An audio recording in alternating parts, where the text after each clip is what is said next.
Eh bien, pour démarrer cette carte, on va avoir besoin d'un bloc 3D de chez Action. On va aussi avoir besoin d'un support de carte de chez Action, les cartes carrées cette fois, et d'une encre Distress. Vous voyez, il ne vous faut pas grand-chose, mais bien sûr, avec un projet qui porte le thème, utilisons donc nos blocs de 3D de chez Action, il faut bien sûr un bloc 3D. Bloc que j'aime beaucoup, moi d'ailleurs, personnellement. Donc, comme d'habitude, comme chaque vidéo, moi je ne travaille jamais, je vous le dis à chaque fois, mais jamais directement sur les cartes directement. Je me fabrique toujours avec une feuille blanche, 210 grammes, je crois, DCP de Clairefontaine. Toujours un support un petit peu plus petit que la carte. Et je ne prends jamais de mesure, en fait. Je superpose, je fais un petit trait au crayon pour marquer en fait mes mesures, un petit trait un petit peu plus petit que la carte, et je coupe. Voilà, moi j'aime pas trop quand je travaille directement sur la carte. Je trouve que le fini est meilleur en travaillant sur un autre support et en le collant sur la carte. Ça épaissit un peu la carte. Souvent en plus des fois ça gondole, tout ça. Enfin il y a de l'encre. C'est beaucoup plus propre, beaucoup plus net. Mais après encore une fois, ça c'est personnel. Voilà, donc comme vous l'avez vu, il vous faut une seule couleur d'encre Distress. C'est vrai que les encres Distress, on s'en sert souvent pour faire des dégradés. Eh bien là non, nous prenons une seule couleur, mais vous allez voir qu'on va jouer quand même, ça va pas faire un dégradé, mais presque, mais grâce à l'eau, parce que vous savez que l'encre Distress, elle se travaille avec de l'eau. Alors là, c'est une Distress Oxide, ça peut être une Distress Ink, c'est tout à fait pareil. La différence entre les deux, c'est que la Distress Oxide dont je me sers là est un peu plus grasse, un peu plus crayeuse que la Ink, mais après, c'est vraiment une question de goût, je dirais. À travailler, je sais pas, moi j'aime bien les Ink, maintenant que j'ai les deux, hein. Mais voilà, vous pouvez faire les mêmes dégradés avec l'une ou l'autre, c'est la même utilisation. C'est vraiment une histoire de goût après, de goût personnel. Donc là, j'ai vraiment recouvert l'entièreté de ma feuille avec cette encre. Donc toujours pareil en démarrant de l'extérieur, hein, pour ne pas faire de dépôt d'encre trop important directement sur la feuille. Et en faisant des tirons et en étirant l'encre après petit à petit. Et une fois que ma feuille est recouverte de manière uniforme, j'insiste bien là-dessus, vraiment de manière uniforme, je vais pouvoir en fait avec un pinceau tracer des petites lignes. Alors là je vais mettre du quadrillage de ma planche en verre dessous, ça m'aide à faire des lignes droites. Et voilà, comme je disais tout à l'heure, ça se travaille avec l'eau, c'est-à-dire que ça va s'éclaircir avec l'eau. Donc très souvent on utilise cette technique-là pour vaporiser des petites gouttes, pour créer un effet un petit peu de profondeur. Ça vous aide tout simplement à travailler votre fond. Mais ben là, cette fois, on travaille ça un petit peu différemment en faisant des bandes. Alors vous allez voir, enfin vous êtes en train de le voir d'ailleurs, que je le fais et je le refais et je le refais pour qu'on ait un résultat visible. Alors je pense que c'est parce que j'ai fait avec une encre qui est assez claire, mais enfin pas si claire que ça finalement, hein, parce qu'on n'a pas que des encres hyper foncées. Je pense qu'effectivement plus votre encre est foncée, mieux ça se verra.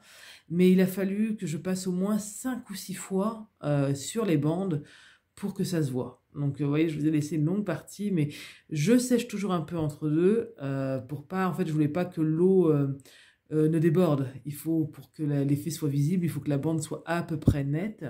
Et donc là, pour ça, j'étais bien contente, surtout au début, de m'être servi de mon quadrillage, parce qu'au début, enfin, ça se voit quasiment pas. Après, oui, on repasse un peu sur les bandes plus blanches, mais franchement, au début, ça se voit quasiment pas.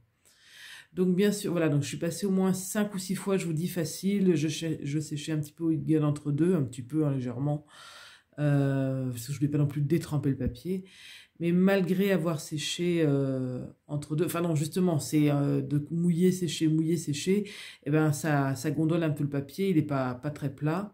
Donc le temps que je m'occupe de mes blocs, de ma petite décoration, je mets ma feuille en sandwich en fait dans ma plaque de découpe.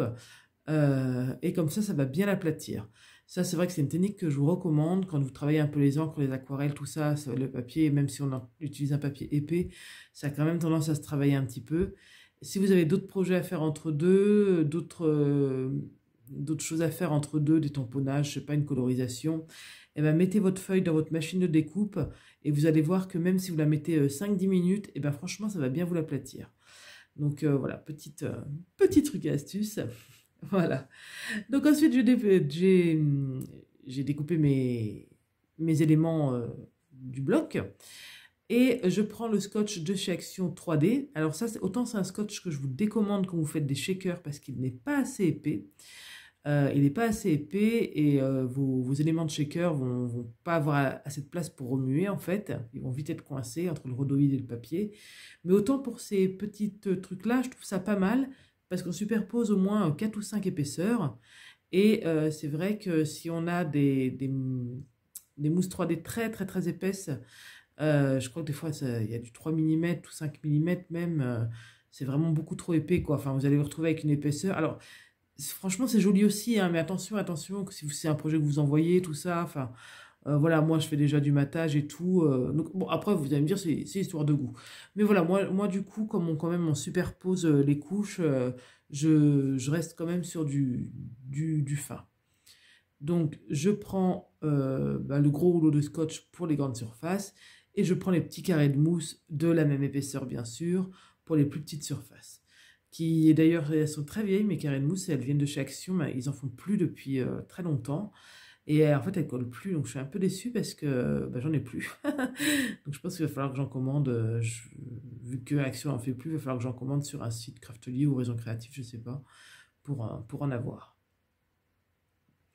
Donc voilà la carte, là j'ai superposé toutes les couches. Là, j'ai bien coupé avant, vous m'avez vu le faire, j'ai bien coupé toutes les petites languettes qui tenaient en fait l'élément au bloc de papier. Ça, enfin, je vous le dis à chaque fois, mais c'est vrai que c'est pas terrible hein, quand on voit la petite languette de papier. Donc c'est pas grand chose à faire, c'est vrai que c'est pas très intéressant à faire, mais coupez-les bien parce que ça fait plus propre, quoi, ça fait plus net, ça fait moins voilà la feuille qu'on a arrachée d'un bloc.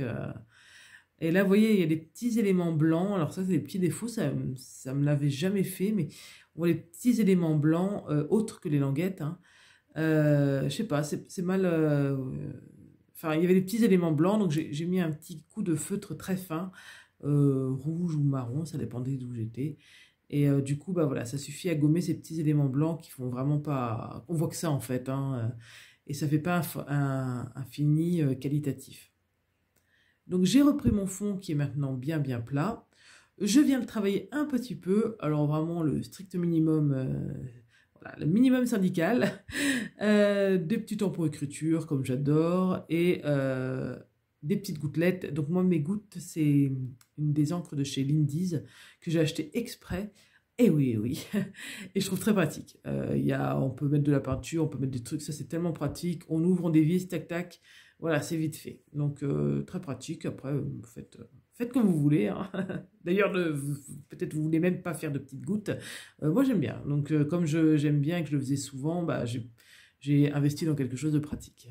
Voilà, je sais plus combien ça coûte, peut-être 5 euros, c'est quand même pas donné. Bon, après, une fois qu'on a acheté le pot, on en a pour un moment. Hein. Sauf si, comme moi, vous l'avez renversé un jour par terre et que vous avez perdu la moitié comme ça. Là, vous êtes ravi et puis vous avez taché la moitié de vos meubles qui étaient à côté parce que, bien sûr, ça ne se lave pas.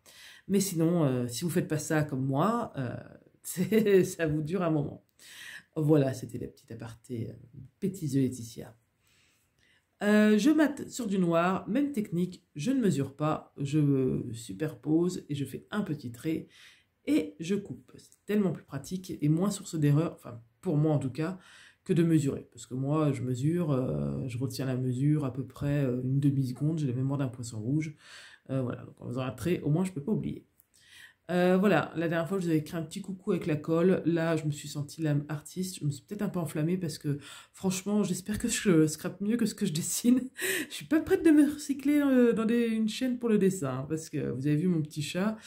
Oui, soyons honnêtes, il est pas terrible. Enfin bon, voilà. Heureusement, c'est pas pour ça que vous regardez mes vidéos. Enfin, en tout cas, j'espère. Et bien voilà, ma carte est finie. Je vous remercie d'avoir regardé cette vidéo jusqu'au bout encore une fois. Et merci à toutes celles qui me laisseront un petit commentaire. Je vous fais plein de bisous et je vous dis à très bientôt. Bye bye.